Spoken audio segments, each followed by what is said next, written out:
The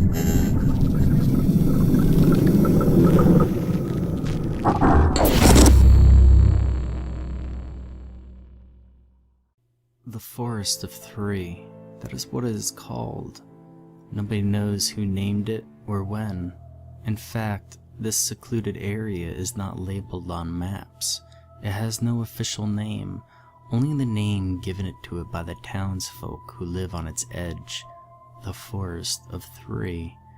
Perhaps it is named after the three tall redwoods that grow in its heart, three towering giants lifting their heads far above the tree line. They stand in a circle with overgrown branches extending into each other's foliage as if linking arms.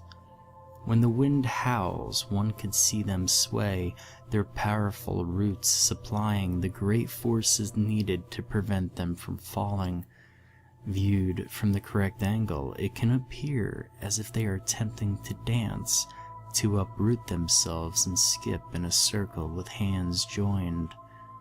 The three redwoods have been left untouched for decades, although the ancient, well-seasoned wood would surely be profitable for the town's lumber industry. Not a single person has ever suggested cutting them down. The redwoods are viewed by the townsfolk as guardians of the forest, as protectors of the town. And a very small town it is. How many inhabitants are there? Nobody knows the exact count, for such details are of little concern, and it could not be more than a few hundred. During daylight hours, the streets are occasionally filled with lively sounds of children playing, running, skipping, shouting, and all other manner of things that children are prone to do.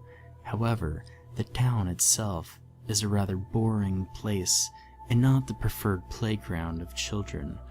After all, the town sits next to a large forest. What better playground could a child ask for? Thousands of trees to climb, rocks to overturn, creatures and insects to be examined. A child could spend every day exploring the vast expanse of green and never happen upon the same tree twice. Yes, the forest is a perfect place for children, a place for them to explore, to imagine, to learn. The children love the forest greatly. They even sing a nursery rhyme about it. Skipping in circles with hands joined, children will chant, come play in the Forest of Three, you with I and I with thee. Oh, such fun time we have in store, lurking there forevermore." Where this rhyme comes from, nobody knows.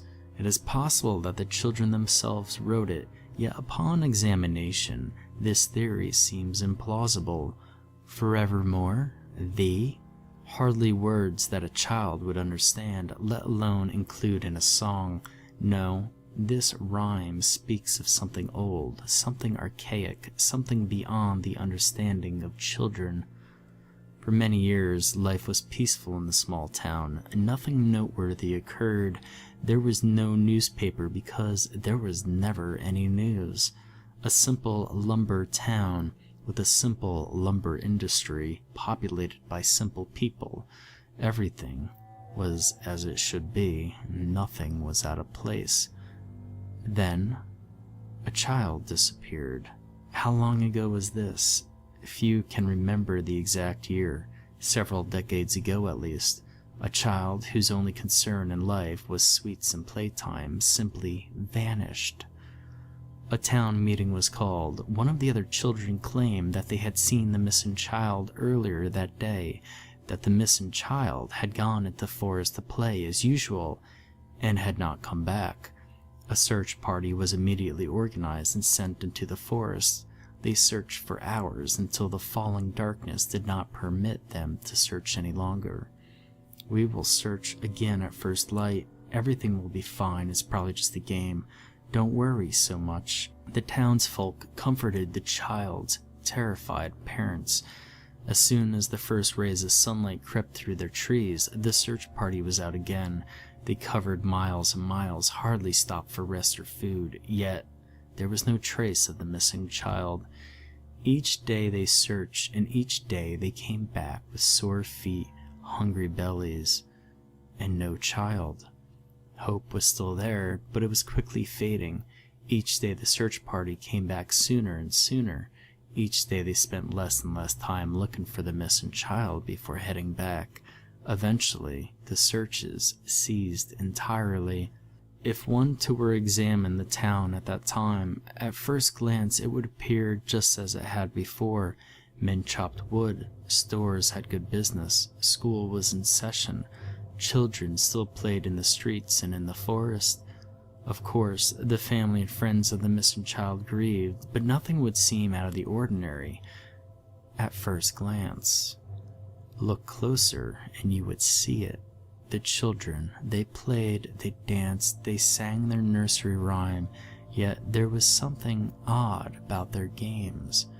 As they skipped in circles, arms together, chanting their favorite tune, there was a distinct gap where two children should have been holding hands. They instead held their arms to the side, creating a gap in the circle, a gap that seemed just large enough to make room for another child.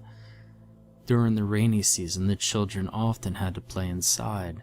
The school had an ample supply of checkerboards, which were excellent at keeping the children's minds engaged.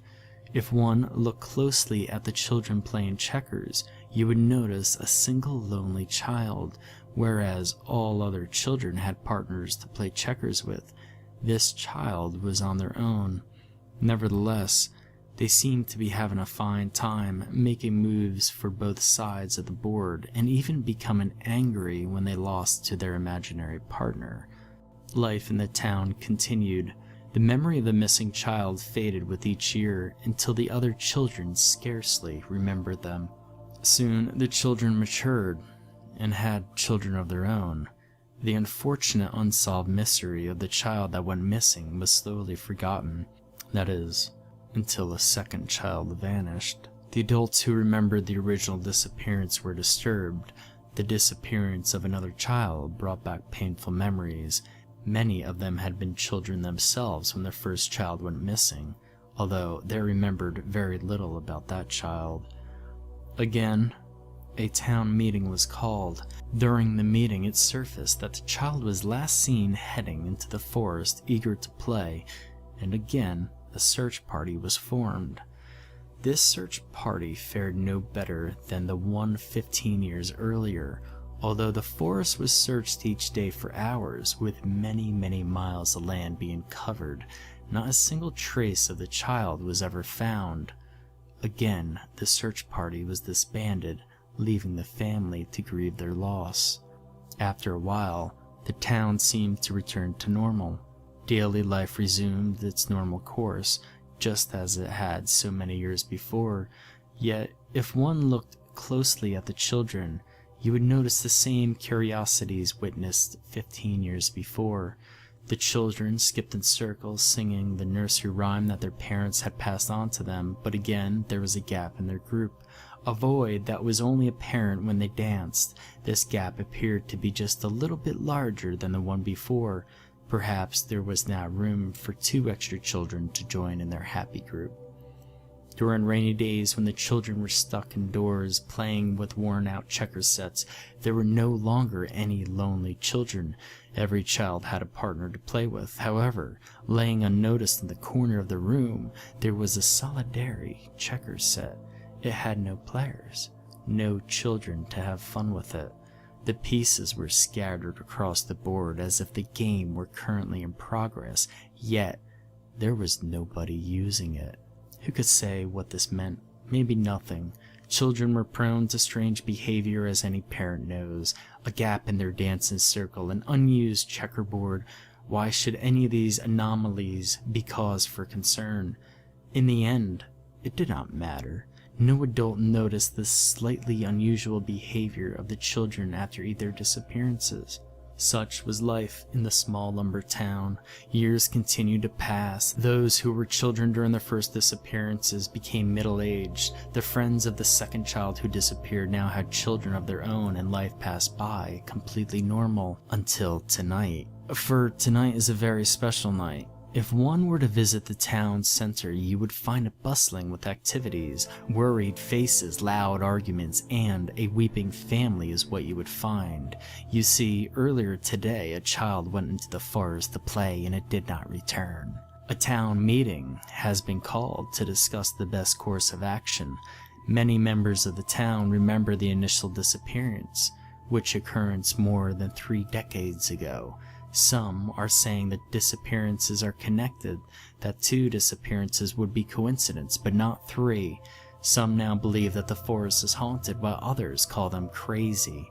Early tomorrow morning, when the sun begins to rise, a search party will set out to find the missing child. Perhaps they will find the child, and perhaps not. Perhaps the child simply became lost while playing in the forest and could not find their way back home. Or perhaps tomorrow, when the other children go outside to play and begin dancing in a circle, chanting their nursery rhyme, we will see a gap just large enough for 3 extra children to join.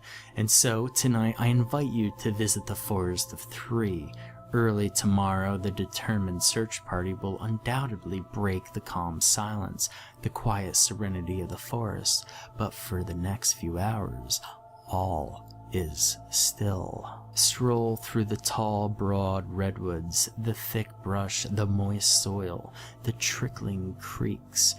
Gaze through the foliage into the night sky to see bright starlight and thin gray wisps of cloud flowing overhead. Eventually, you'll arrive at the heart of the forest. Here stands 3 great redwoods, 100 feet taller and 100 years older than all others in the forest. They stand with their branches interweaved as if dancing in a circle. The wind howls. The trees begin to sway. Sharp shadows are cast upon the trunks of the great redwoods. The shadows move across the bark, and it appears as if the trees are snarling at you, snaring at some great joke that you cannot understand. The wind dies. Close your eyes. Listen for it. The soft rustle of leaves overhead, the quiet trickle of water through streams, the small animals moving through the brush.